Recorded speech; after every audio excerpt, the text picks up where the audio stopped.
Sometimes, you don't need another conversation. You don't need to explain yourself or plead or pour your heart out just to be misunderstood again. Sometimes, you need silence, the kind that feels like power, not punishment. The kind of silence that rises when your nervous system is tired of defending the same wound again and again. Because at some point your healing no longer belongs in someone else's hands. It belongs in your own. You've done the talking. You've tried to make peace where there was only war. You've tried to build bridges that were never meant to hold your weight. You gave love and understanding and softness even when it wasn't returned. Even when it cost you your voice, even when it hurt, and now it's time to shut up, not out of anger, not because you're weak, but because your soul is tired of bleeding for people who never learned how to bandage their own wounds. This is not silence from defeat. This is silence from wisdom. You see now that people who truly see you won't make you beg for clarity. People who truly love you won't leave you explaining your worth over and over again like a song no one ever hears. You've learned the difference between someone asking to understand you and someone waiting to twist your truth back into silence. You don't have to perform your pain for closure anymore. You don't have to translate your trauma to people who only want you quiet, small, agreeable. They never deserved the story behind your scars. There's a quiet strength in choosing stillness over self. Betrayal, because you, my love, have fought long enough, and now you win by saying nothing. You win by letting them wonder what happened when you stopped explaining. You win by walking away not to hurt them, but to return to yourself. This isn't about revenge. This isn't about being cold. This is about reclaiming the dignity they tried to drain out of you. You're no longer the child reaching out for someone to validate your pain. You're no longer the partner begging to be seen in a room full of silent stares.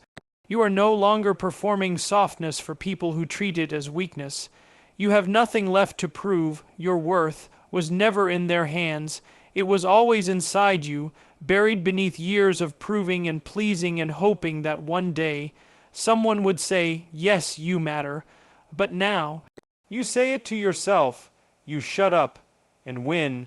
You stop chasing conversations that only reopen wounds. You stop explaining your boundaries as if they require permission. You stop handing out access to people who never valued it in the first place. You stop needing to be understood by those committed to misunderstanding you, and instead, you breathe. You listen to the still, small voice inside of you that says, this isn't who I'm meant to be. This isn't where I'm meant to stay. You stop asking for closure and give yourself something far more powerful, a decision, a line, a sacred boundary between who you were and who you are becoming. You shut up. And win. You win because you choose peace over chaos. You choose rest over repair.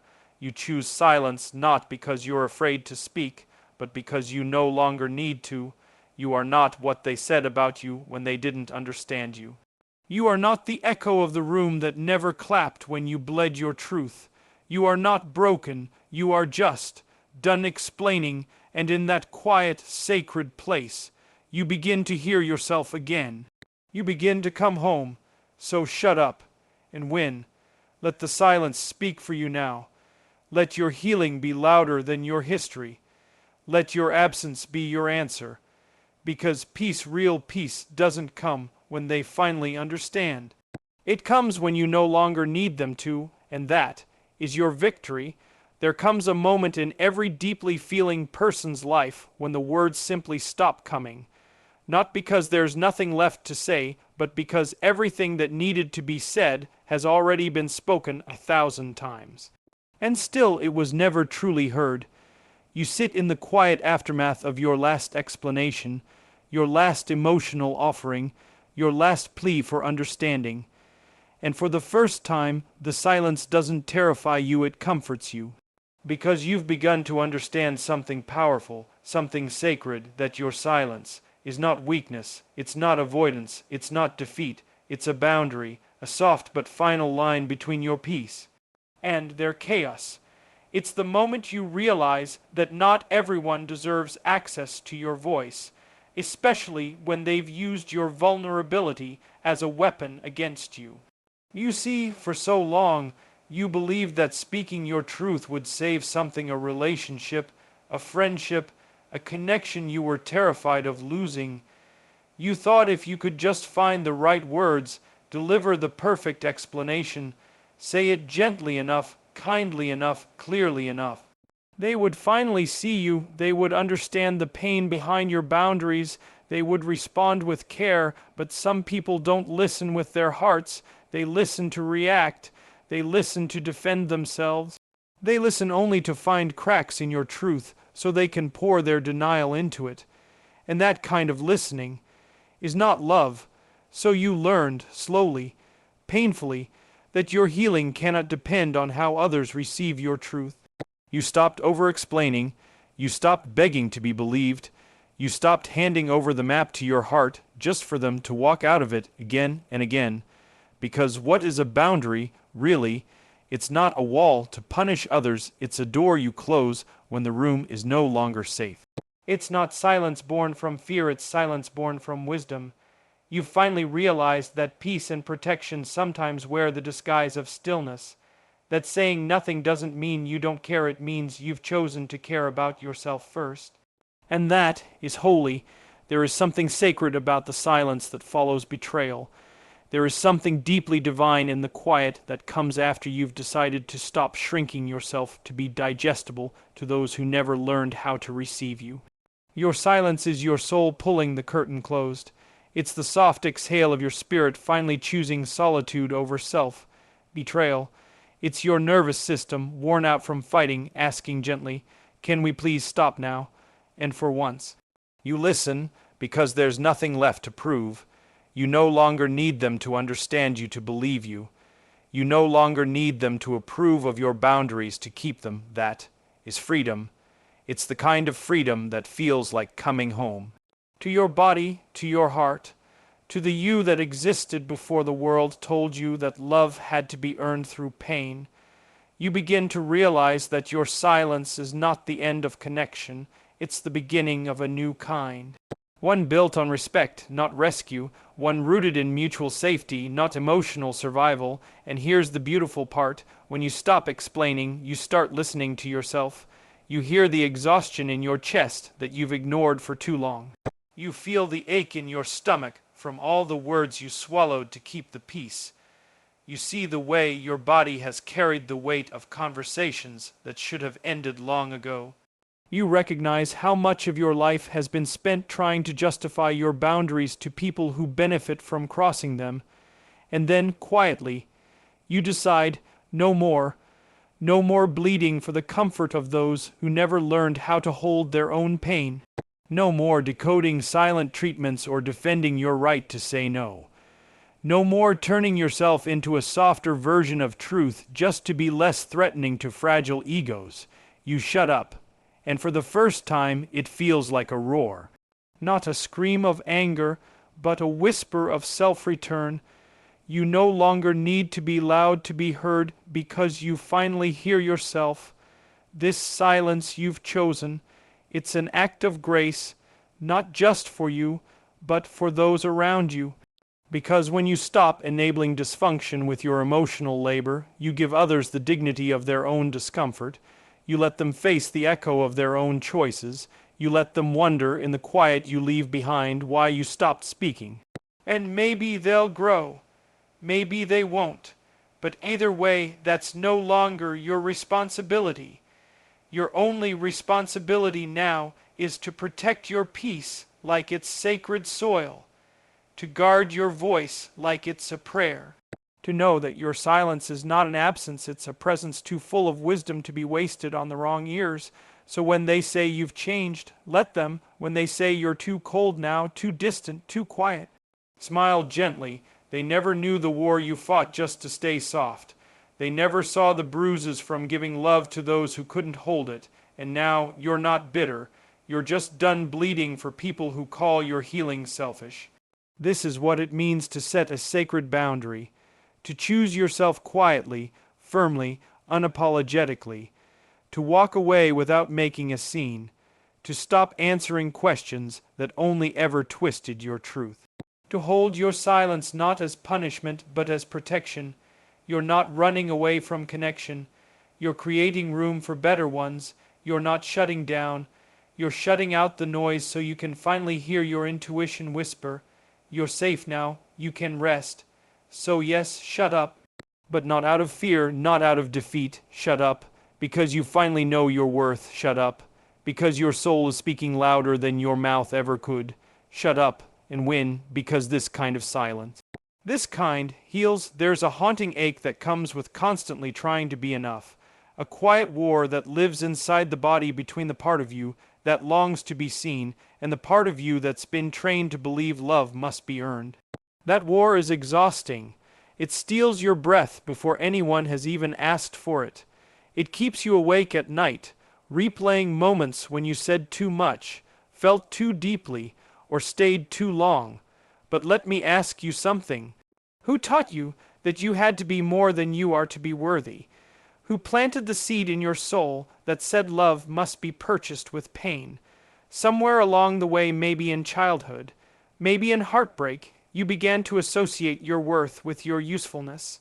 You started to believe that you had to perform your value, that if you were just kinder, quieter, more patient, more forgiving, more perfect, then maybe they'd stay, then maybe they'd choose you.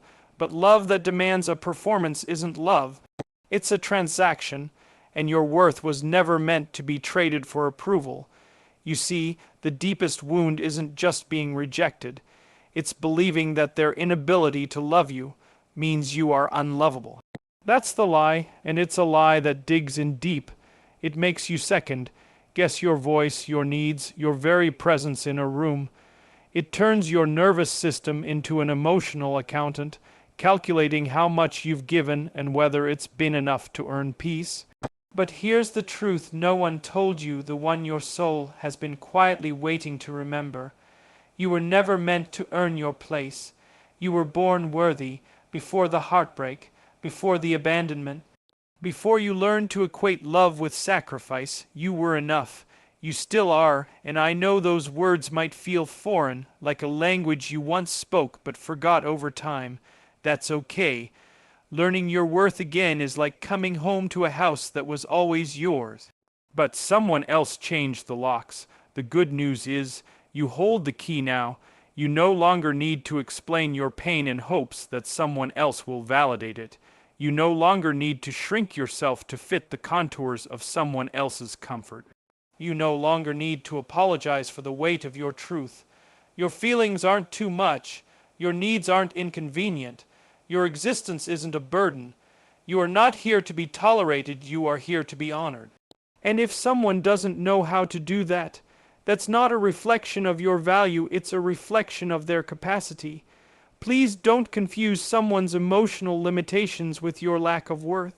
You can be the most nurturing, devoted, emotionally intelligent person and still be met with resistance, avoidance, coldness. That doesn't mean you failed. That means they weren't ready. But don't use that as a reason to abandon yourself. Don't make a home out of rejection. Don't turn your longing into proof that you're not enough, because you are, even in your silence, even in your boundaries, even in your mess, especially in your mess. You don't need to be perfect to be lovable. You don't need to fix yourself to deserve care. You don't need to prove your worth to people who have never learned how to recognize it. Your self-worth is not a courtroom. You don't need a jury to believe in your own value, and I know that's hard, because when you've been trained to see your reflection only through the eyes of others, you start to believe you don't exist unless someone affirms you. But that's the old story, that's the wound talking, that's the voice of the child who learned love came with conditions. Now is the time to rewrite that story, not for them, but for you. Now is the time to walk away from anyone, any place, any dynamic that makes your worth feel conditional. You don't have to stay in relationships where you're constantly trying to earn a love that never arrives. You don't have to keep explaining why your heart is worthy of care. You don't have to keep giving to be seen. You can stop, you can rest, you can take all that energy, the proving, the chasing, the overthinking, and turn it inward. Use it to rebuild the parts of you that were taught you weren't enough. Use it to nurture the small voice inside that says, "Please stop abandoning me for them." You've abandoned yourself long enough, and maybe that's the real work of healing, not becoming someone better, but returning to the someone you've always been, the version of you that knew your feelings were sacred, the version of you that cried out without shame, the version of you that didn't overthink your worth because it was never in question. You are not here to earn, you are here to remember, you are not here to convince. You are here to be, and the people who are meant for you, truly meant for you, will never ask you to dilute your soul just to be understood. They will meet you in your strength and in your softness, in your voice and in your silence, in your truth without needing you to justify it, because that's what love feels like when it's safe. So let go of the proving, let go of the grasping. Let go of the belief that you have to become more lovable when the truth is, you already are. You don't have to earn what you already are. You just have to stop giving it away to people who treat it like a favor. You are the miracle. You are the home. You are the love you were waiting for. And you've always been enough. Especially now, when you finally see it. Let me know when you're ready for Keynote 3 to be expanded. There's a kind of grief that doesn't look like grief at all. It doesn't come with tears. It doesn't wear black. It doesn't arrive at your doorstep with flowers or condolences. It comes quietly, when you realize you've been performing your entire life for people who were never watching. You've been dancing for applause that never came. You've been handing over pieces of your soul like love letters, only to have them left unread, and now you're tired, not the kind of tired that sleep can fix, the kind of tired that lives in the bones. In the heart, in the silence between one more attempt to be seen, and the echo that follows, you start to ask yourself questions you've been avoiding. Why do I keep showing up for people who never show up for me? Why do I stay in rooms that feel cold no matter how much warmth I offer? Why am I still waiting for their approval like it holds the key to my becoming? This is what happens when your value has been tied to performance. You keep showing up louder, softer, brighter, more accommodating, hoping that this time they'll see you, this time they'll clap, this time they'll finally love you the way you love them, but they don't. Because they never could. Not because you weren't enough, but because they were never capable of receiving the depth of what you bring. And that is the heartbreak. Not that they didn't love you, but that you stayed so long trying to make them. Healing begins when you stop explaining your music to people who only hear noise. When you stop begging the emotionally unavailable to meet you at your depth. When you stop performing for an audience that was never even looking at the stage. Because here's the truth, not everyone is meant to witness your becoming. Some people were only ever background noise to your awakening. They were never supposed to understand the language of your heart because your healing would demand a kind of honesty they've never made peace with inside themselves, and that's not yours to carry. You've carried enough. You carried their silence and tried to make meaning out of it. You carried their avoidance and called it your failure. You carried their inability to clap and turned it into a belief that you weren't worthy of standing ovations. But here's what they don't tell you. Healing requires letting go of the crowd. It requires walking off the stage and returning to the backstage version of yourself, the one that doesn't need to be shiny or composed or endlessly pleasing. It requires unlearning the addiction to being liked, to being chosen, to being seen, because sometimes healing is invisible, it's not loud, it's not glamorous, it doesn't come with validation. Sometimes healing is leaving the room quietly without slamming the door and knowing that your absence will echo longer than your presence ever did. You start to understand that the love you were chasing through them was really a reflection of the love you needed from yourself. You start to see that the audience you were performing for was just a placeholder, a distraction from the real work, learning to clap for yourself. That's the shift.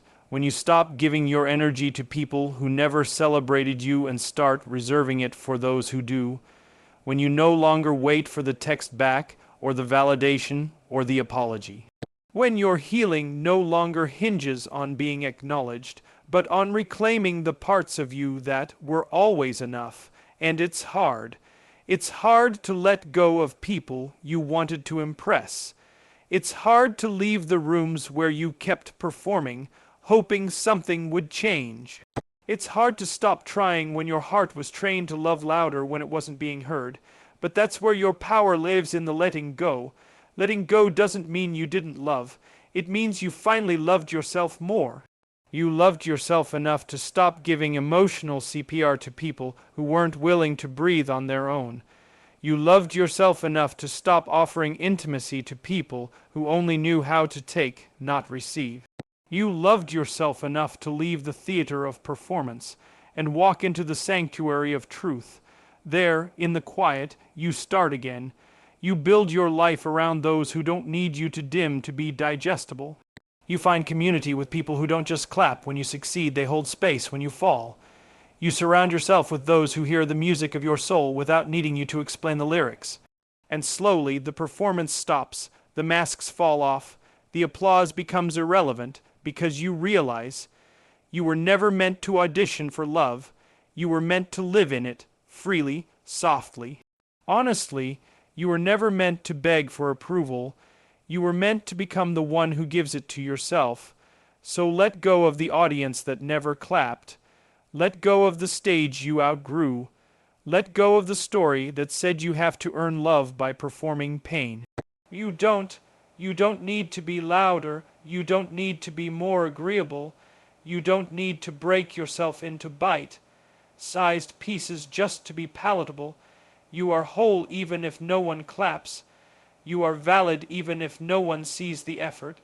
You are worthy even when the room is empty. This is the quiet miracle of healing, when you no longer need the performance, when you walk away not bitter but free, when you stop performing and simply begin to live.